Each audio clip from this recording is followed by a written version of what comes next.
Hi boys and girls, I'm the reading teacher. What animal do you think lives in this big cave? And look at the footprints are even kind of big too. Did you guess a bear? You are right. We're gonna read the sweet story today called Bear Snores On. This is a fiction story about Bear and some of his friends. This story is written by Karma Wilson, illustrated by Jane Chapman. And I love the way that Karma Wilson writes this book almost like a big long poem. You're gonna notice the rhyming and be paying attention because I even might stop and see if you can come up with the right word. I like this book also because it has examples of something called onomatopoeia. Isn't that a funny word? Can you say it?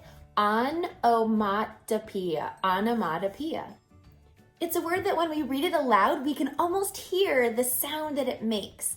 It's kind of confusing, so I'll give you some examples. Here's an example, pip, pop. It almost sounds like what pip and pop are. Here's another example, achoo. While I'm reading this book today, see how many examples you can come up with. Bear snores on. There's his cave.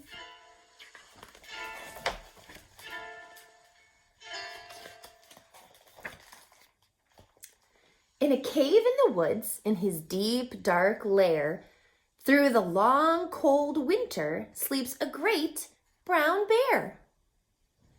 What do you think the word lair means on this page? In a cave in the woods, in his deep, dark lair. That's just another word for his home. Cuddled in a heap, with his eyes shut tight, he sleeps through the day. He sleeps through the night. The cold winds howl, the night sounds growl, but the bear snores on. And look at how little these letters are. The author wants us to say it in a whisper. We don't want to wake Bear up.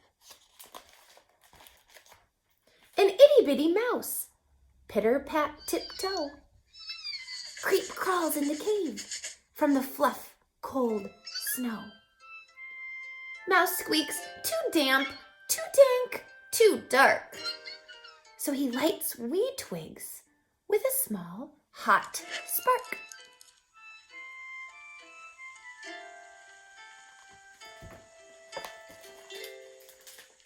The coals pit-pop, and the wind doesn't stop, but the bear snores on.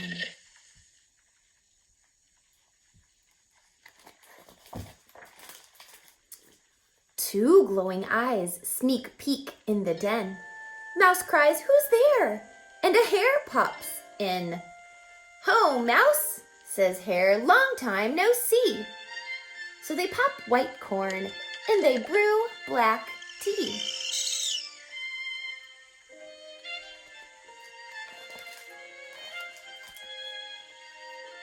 Mouse sips wee slurps. Hare burps big burps. But the bear snores on.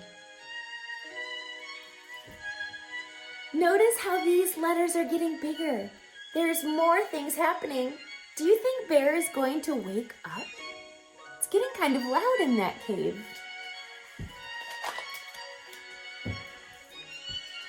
A badger scuttles by, sniff snuffs at the air. "I smell yummy yums. Perhaps we can share." "I've brought honey nuts," Badger says with a grin. "Let's divvy them up, cozy down and dig in."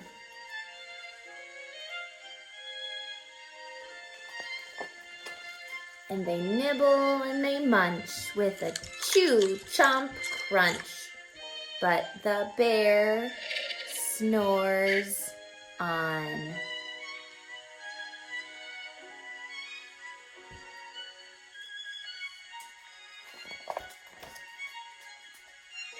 A gopher and a mole tunnel up through the floor.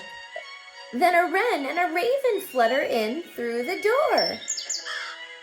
Mole mutters, "What a night! What a storm!" twitters Wren. And everybody clutters in the Great Bear's den.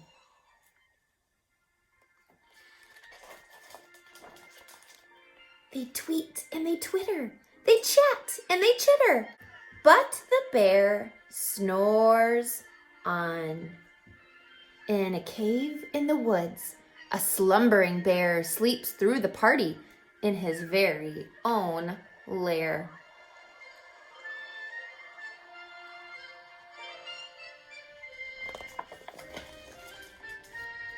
Hare stokes the fire, mouse seasons stew, then a small pepper fleck makes the bear achoo.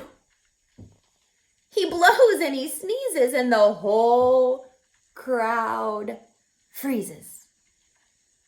Oh no, I think they're all nervous. What do you think the bear's gonna do?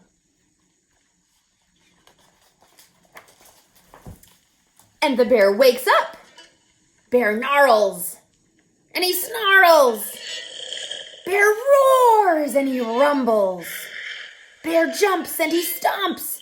Bear growls and he grumbles. Oh no. You've snuck in my lair and you've all had fun. But me, I was sleeping and I have had none. And he whimpers, and he moans, he wails, and he groans, and the bear blubbers on. Mouse squeaks, "Don't fret, don't fuss, look, see?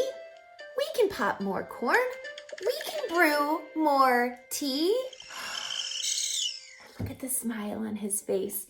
He goes from really getting angry. Look at all these capital letters that the author does. She really wants the readers to understand how angry that bear is. And all it took was the mouse saying, "We can make more." And look. Bear gulps. Bear gulps. Bear gobbles. He sighs with delight. Then he spins tall tales through the blustery night. When the sun peeks up on a crisp, clear dawn, Bear can't sleep. ... The author's telling us something's coming. Bear can't sleep, but his friends snore on.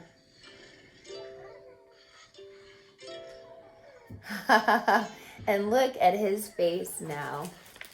I just love books that rhyme, and I love being surprised at the end of the book. And I think the end of that book kind of surprised me. They all had such a great time, and then at the end, it's kind of funny that Bear is the one awake and all his friends are sleeping. How did you do? Did you find some good examples of onomatopoeia? I gave you a few, pip and pop and achoo, but how many of you heard chew and chomp and crunch? Those are some good examples. Tweet and chitter are some good examples. There's some great examples on this page. Growls, grumbles, rumbles, roars, snarls. Those are also great examples of onomatopoeia. Onomatopoeia is fun to use in your own writing. I would challenge you today to see if you can pick something that you've been working on. See if you can add some onomatopoeia to your writing. If you like the sound effects, you can check out Novel Effects app. It's kind of cool. Have a great rest of your day.